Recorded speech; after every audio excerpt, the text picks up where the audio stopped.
Hey everyone, I'm Shane and I'm a solution architect at Red Hat. And today I want to take a quick look at security policy as code.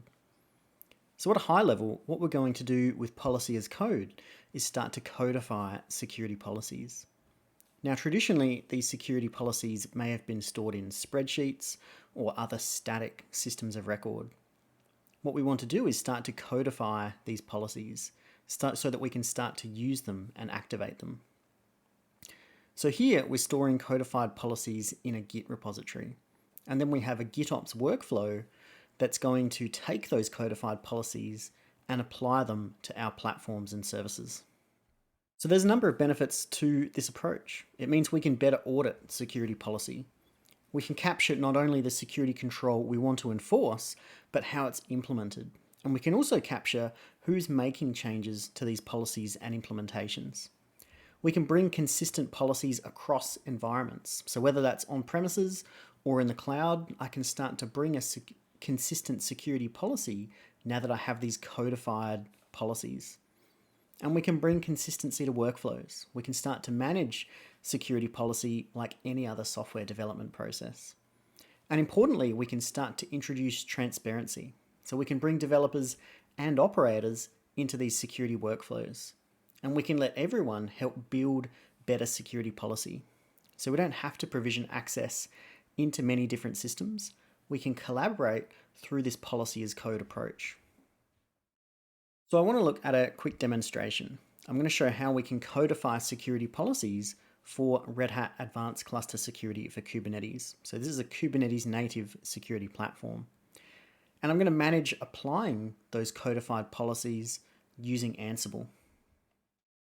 So this is my Red Hat Advanced Cluster Security for Kubernetes platform.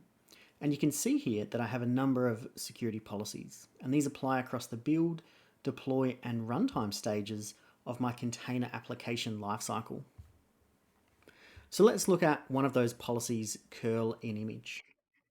Now this policy detects whether the curl binary is present in any of my container images. And if it is, we can block that image from being deployed. Now you can see the rationale for that here. It's because curl is really useful for attackers if they can get a foothold inside this environment. Now what you can see is that this policy is currently disabled.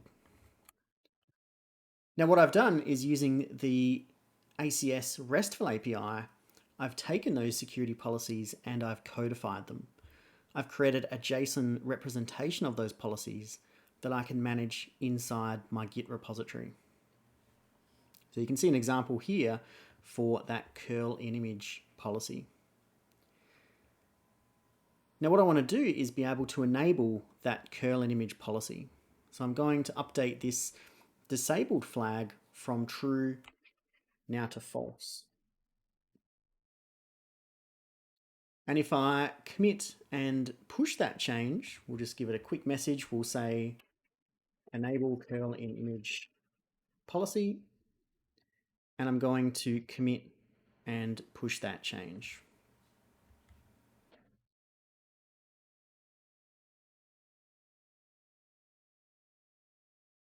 Now, when I make that change, I'm going to start to see this automation kick off. So if I have a look at my Ansible jobs, I can see that we've pulled down the latest version of those codified policies. And now my Ansible playbook is making those changes to the platform. It's taking all of those codified policies and applying them to the platform using their RESTful API. So at this point, my Ansible automation has completed. And we can see that each of these policies has been applied to the platform. So using that RESTful API endpoint and using that JSON representation of my security policy. And if I go back to Red Hat Advanced Cluster Security for Kubernetes, I can again look for that curl in image policy, and we can see now that it's enabled.